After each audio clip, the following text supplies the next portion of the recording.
Renungan pada saat ini Kitab Yoel. Konteks Kitab Yoel berbicara mengenai wabah. Namun bukan wabah pandemik seperti yang kita alami pada saat ini. Dia berbicara mengenai wabah belalang.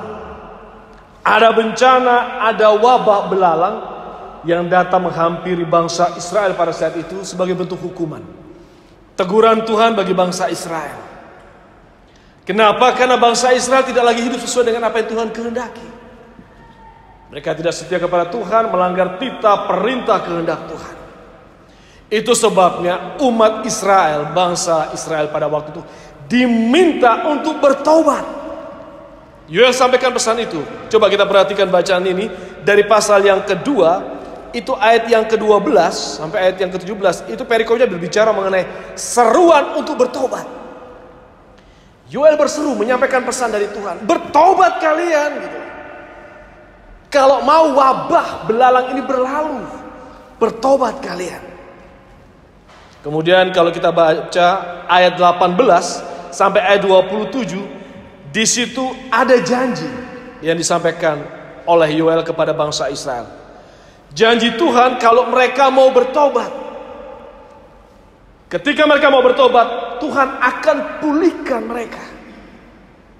Di ayat yang ke-25 tertulis, Aku, maksudnya Tuhan akan memulihkan kepadamu tahun-tahun yang hasilnya dimakan habis oleh belalang dan selanjutnya. Tuhan akan pulihkan kalau mereka mau bertobat. Mereka mau merubah hati mereka kembali hidup sesuai dengan apa yang Tuhan kehendaki. Nah, Bapak Ibu Saudara yang terkasih dalam Kristus Yesus, teguran Yoel ini sebetulnya intinya agar umat bisa kembali dipulihkan, mereka harus mengakui kehadiran kedaulatan Allah dengan kembali mereka hidup sesuai dengan titah perintah kehendak Allah. Masalahnya, Bapak Saudara, manusia seringkali hidup sesuai dengan ego, sesuai dengan kehendaknya, ambisi nafsunya. Apa bisa mereka merubah hati mereka, memperbaiki tingkah laku mereka, kembali menempatkan Allah di dalam hati mereka? Sulit, karena itulah keberadaan kita manusia. Karakter kita selalu mengikuti ego kita, ambisi kita, nafsu kita. Kita selalu dan selalu jatuh di dalam dosa. Itu keberadaan kita manusia. Itu sebabnya Yoel berkata bahwa perubahan itu akan dimungkinkan hanya ketika roh Allah ada di dalam hati. Ketika roh Allah dalam hati kita, roh Allah akan memimpin hati pikiran kita. Bukan rohku, egoku, mauku, kehendakku. Itu sebabnya bacaan kita di Yoel pasal 2 ayat yang ke-28 tertulis, kemudian daripada itu akan terjadi bahwa aku, Tuhan, akan mencurahkan rohku ke atas semua manusia. Maka anak-anakmu laki-laki dan perempuan akan bernubuat, dan orang-orangmu yang tua akan mendapat mimpi, teruna-terunamu akan mendapat penglihatan-penglihatan. Juga ke atas hamba-hambamu laki-laki dan perempuan akan kucurahkan rohku pada hari-hari itu. Ada nubuatan dari Yoel di sini. Mungkin kok itu perubahan itu. Ketika roh Allah dicurahkan memimpin hati pikiran kita untuk kita kembali hidup sesuai dengan apa yang Bapa kehendaki. Apa yang Tuhan maui. Bapak Ibu Saudara yang terkasih di dalam Kristus Yesus, apa yang disampaikan oleh Yoel bahwa Allah akan mencurahkan rohnya kepada semua orang, anak-anak, orang tua, remaja, teruna, hamba-hamba. Sebetulnya di sini juga sejajar dengan apa yang disampaikan oleh Yeskiel. Saya bacakan di dalam kitab Yeskiel pasal 36. Yeskiel 36 ayat 26. Yeskiel pasal 36 ayat 26 dan 27. Di situ tertulis, kamu akan kuberikan hati yang baru dan roh yang baru di dalam batinmu. Dan aku, Tuhan, akan menjauhkan dari tubuhmu hati yang keras. Kuberikan kepadamu hati yang taat. Rohku, roh Tuhan, akan kuberikan diam di dalam batinmu. Dan aku akan membuat kamu hidup menurut segala ketetapanku dan tetap berpegang pada peraturan-peraturanku dan melakukannya. Yeskiel bicara gitu. Nah, ada nubuatan dari Yeskiel. Nanti roh Tuhan juga akan diberikan. Dan roh itu akan menguasai hati kita. Kita diberi roh yang baru. Roh Allah di dalam hati pikiran kita membuat kita hidup sesuai dengan ketetapan Tuhan, peraturan Tuhan, kehendak Tuhan. Itu disampaikan di dalam kitab Yeskiel. Karena hanya roh Allah yang bisa membuat kita hidup seperti apa yang Tuhan kehendaki. Musa saja kalau kita baca kitab Bilangan Bapak Ibu, Musa itu berharap semua orang Israel juga dapat roh Allah begitu, supaya mereka tidak tegar tengkuk. Kalau saya baca di dalam Bilangan pasal 11, itu dari ayat yang ke-24 ketika Musa di dalam tugasnya untuk menghakimi, menegakkan kebenaran, dia harus dibantu oleh 70 orang tua-tua. Di ayat yang ke-29 Musa bilang apa? Kalau seluruh umat Tuhan menjadi nabi, oleh karena Tuhan memberi rohnya hinggap kepada mereka. Musa aja berharap roh Allah itu juga diberikan kepada semua umat Israel supaya dia gak capek. Karena orang Israel tegar tengkuk, keras kepala, tegar. Kadang-kala sama gambaran seperti halnya kita manusia kan. Kita maunya kan ikutin ego kita, ambisi kita, nafsu kita, keras kepala kita. Ya samalah seperti kita keluarga Polonia Camp ini kan. So keras kepala, kepala angin, so pastiu semua ya. So biasa gitu. Nah Bapak Ibu Saudara yang terkasih dalam Kristus Yesus, nubuatan Yoel bahwa Allah akan mencurahkan rohnya itu digenapi dalam peristiwa Pentakosta. Dan hari ini kita merayakan peristiwa Pentakosta. 50 hari sesudah Paskah, sesudah kebangkitan Kristus Yesus, Roh Kudus turun dalam peristiwa Pentakosta. Kita bisa baca di dalam Kisah Para Rasul di pasal yang kedua. Dan sebelum itu terjadi, Yesus pun sudah pernah menubuatkan juga. Di dalam nas pembimbing kita tadi, dikatakan dalam Injil Yohanes pasal 14 ayat 26. Tetapi penghibur yaitu Roh Kudus yang akan diutus oleh Bapa dalam namaku, dialah akan mengajarkan segala sesuatu kepadamu dan akan mengingatkan kamu akan semua yang telah kukatakan kepadamu. Yesus sudah sampaikan juga bahwa Roh Kudus ini yang dia janjikan ini akan membuat mereka mengerti, ingat akan segala sesuatu yang telah disampaikan oleh Tuhan Yesus. Hidup sesuai dengan kebenaran firman Tuhan. Kita perhatikan dalam Kisah Para Rasul pasal yang kedua, Bapak Ibu. Di situ judul perikopnya mengenai peristiwa Pentakosta ketika Roh Kudus turun. Kalau kita baca mulai ayat yang ke-16, Kisah Para Rasul pasal 2 ayat yang ke-16. Di situ Petrus menekankan bahwa nubuatan Nabi Yoel itu sudah digenapi. Petrus bilang apa? Di dalam Kisah pasal 2 ayat yang ke-16. Tetapi itulah yang difirmankan Allah dengan perantaraan Nabi Yoel. Akan terjadi pada hari-hari terakhir, demikianlah firman Allah, bahwa aku akan mencurahkan rohku ke atas semua manusia. Maka anakmu laki-laki dan perempuan akan bernubuat, dan teruna-terunamu akan mendapat penglihatan-penglihatan, dan orang-orangmu yang tua akan mendapat mimpi. Juga ke atas hamba-hambaku laki-laki dan perempuan akan kucurahkan rohku pada hari-hari itu, dan mereka akan bernubuat dan selanjutnya.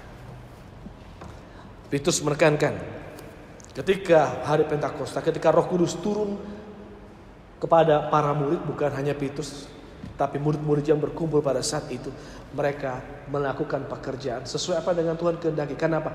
Bimbingan Roh Kudus itu.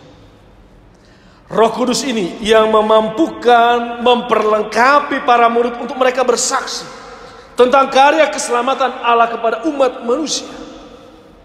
Dan peristiwa Pentakosta juga merupakan peristiwa hari lahirnya gereja. Gereja di dunia ini lahir di dalam peristiwa Pentakosta. Ketika Roh Kudus turun, disitulah gereja lahir. Dimulai oleh para murid-murid. Dan Bapak Ibu Saudara, gereja hadir sudah 2 milenium. Dia bertahan. Bertahan lalui berbagai macam perang. Wabah, pandemik, Pandemik ini bukan hanya terjadi pada saat ini. Tiap abad punya cerita tersendiri tentang wabah. Pada tahun 1918 sampai 1920 pun ada wabah yang dikenal dengan flu Spanyol itu. Itu lebih dari 50 juta orang di Eropa yang tewas karena wabah tersebut, karena pandemik itu. Tapi gereja laluin itu semua. 2000 tahun survive, hidup hingga saat ini, detik ini. Bahkan saya yakin lewat pandemik ini gereja akan terus hadir, berkarya. Bukan karena kemampuan para gembala memanage organisasi institusi gereja, tidak. Tapi karena pekerjaan Roh Kudus. Gereja adalah buah hasil karya dari Roh Kudus itu. Nah, Bapak Ibu Saudara yang terkasih dalam Kristus Yesus, karunia Roh Kudus dalam bacaan kita, kalau kita perhatikan di dalam kitab Yoel ini, diberikan kepada semua manusia. Manifestasi Roh Kudus ini tidak terbatas pada usia. Hanya orang-orang tua, senior yang punya hikmat kebijakan, pengalaman, tidak. Anak muda, teruna-teruna Tuhan beri. Dan tidak diberikan hanya pada kalangan tertentu, orang yang mapan, tidak. Dikatakan di sini hamba-hamba. Semua status sosial Roh Kudus diberikan kepada setiap orang, semua kalangan. Dan kalau kita perhatikan, kita bandingkan dengan perjanjian lama. Kalau perjanjian lama itu kan Roh Kudus kan diberikan hanya pada kalangan tertentu, terbatas. Hanya pada nabi-nabi, pada para pahlawan seperti kisah cerita Simpson. Tapi dalam peristiwa Pentakosta, perjanjian baru, kita lihat diberikan kepada semua manusia. Perjanjian baru berbicara bahwa Roh Kudus diberikan kepada semua orang, termasuk para teruna. Dan saya berharap kita betul-betul mengerti, memahami itu. Roh Kudus itu bekerja bagi semua orang. Jadi mari kita berikan ruang kepada semua orang, termasuk teruna, termasuk pemuda. Mereka bisa berkarya karena Roh Kudus yang perlengkapi mereka. Roh Kudus yang perlengkapi kita untuk menghadirkan kerajaan Allah di muka bumi, memampukan kita menjadi Allah damai sejahtera. Roh Kudus akan memberikan kita karunia untuk melayani, memimpin, mengajar, menggembalakan, bermain musik, menyanyi, dan selanjutnya. Itu pekerjaan Roh Kudus. Dan karunia ini berkembang sesuai dengan perkembangan zaman. Kalau dulu mungkin karunia Roh Kudus dibutuhkan untuk menulis naskah-naskah, ya, atau ayat-ayat firman Tuhan di atas kertas papirus, perkamen. Kalau sekarang lebih dibutuhkan karunia untuk meletakkan naskah teks-teks Alkitab di medsos, di komputer, di internet. Dan kita butuh teruna, kaum muda yang lebih mengerti itu. Kenapa ya? Karena mereka memang punya kapabilitas untuk itu. Beri ruang untuk mereka berkarya dalam kehidupan kita bergereja. Dan buah dari Roh Kudus itu juga kita bisa lihat, Bapak Saudara, kelihatan dalam persekutuan di gereja itu. Ada tidak kasih itu? Kalau kita baca dalam Galatia pasal 5 ayat 22, ada tidak kasih? Kalau di gereja itu tidak ada kasih, tidak ada sukacita, tidak ada damai sejahtera, tidak ada kesabaran, tidak ada kemurahan, kebaikan, kesetiaan, kelemah lembutan, penguasaan diri, berarti tidak ada Roh Kudus di situ. Dan ketika Roh Kudus tidak lagi diberikan ruang di dalam kehidupan bergereja, yang tersisa hanya keterbatasan kita manusia. Hanya kemampuan kita manusia berusaha memanage gereja itu. Dan dengan keterbatasan kita manusia, tinggal tunggu waktu, gereja akan habis. Biarkan Roh Kudus yang bekerja, berkarya. Roh Kudus yang menguasai kita. Dan buahnya akan nampak di dalam kehidupan bergereja itu. Ada kasih, ada sukacita, ada damai sejahtera, ada kelemah lembutan, kebaikan, kesetiaan, penguasaan diri, dan sebagainya. Nah, catatannya untuk Bapak, Ibu Saudara, untuk kita, sudah belum dalam kehidupan kita sebagai gereja kita diperbaharui oleh Roh Kudus? Kalau kita lihat kisah Yoel, umat dihukum oleh wabah karena mereka tidak hidup sesuai apa yang Tuhan kehendaki. Yoel bilang, nanti akan ada Roh Kudus yang memimpin kalian hidup sesuai dengan kehendak Tuhan. Roh Kudus sudah diberikan kepada kita. Ketika ada wabah, atau pandemik datang menghampiri, kita perlu introspeksi diri. Mungkin ini ganjaran. Tuhan perkenankan ini terjadi karena mungkin kita tidak hidup sesuai dengan kehendak Tuhan. Karena kita tidak memberikan ruang untuk Roh Kudus bekerja dalam kehidupan kita. Itu bisa kelihatan. Sudah belum kita diperbaharui, bukan hanya dalam penampilan, dan penampilannya, wah itu orang Kristen itu. Buktinya tuh lihat, dia punya kalung salib itu kan, pakai rantai kapal begitu besar-besar kalung salib. Tapi tingkah laku itu angalai, bikin malu Tuhan. Bikin malu Tuhan. Gambarannya apa? Hanya penampilan itu. Mari kita hidup dengan memberikan ruang, memberikan hati pikiran kita dipimpin oleh Roh Kudus. Pasti kehidupan kita akan berbuah. Lalu bagaimana supaya Roh Kudus itu bisa ada dalam kehidupan kita? Kalau kita baca dalam Kisah Para Rasul, Roh Kudus itu diberikan ketika murid-murid berkumpul, bersekutu. Di dalam Kisah pasal yang kedua, mereka berkumpul, mereka bersekutu.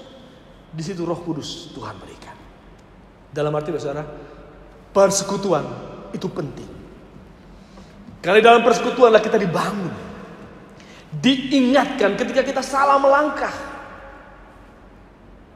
agar kita hidup sesuai dengan apa yang Tuhan kehendaki. Jangan ikuti egoku, mauku, nafsuku, tapi biarkan Roh Kudus yang pimpin dirimu. Dia akan mampukan kita hidup sesuai dengan apa yang Tuhan kehendaki. Biarlah firman pada saat ini menjadi catatan untuk kehidupan kita. Wabah ini cepat atau lambat pasti akan berlalu. Tapi mari kita memberikan diri kita di hari Pentakosta ini untuk buka hati pikiran kita. Roh Allah, Roh Kudus pimpin hati pikiran kita. Kita hidup sesuai dengan apa yang Tuhan kehendaki. Mungkin teguran ini, mungkin ganjaran ini. Kembali ingatkan kita sejauh mana saya hidup sesuai dengan apa yang Tuhan kehendaki. Dan itu hanya bisa terjadi ketika Roh Kudus kuasai hati. Tuhan Yesus berkati.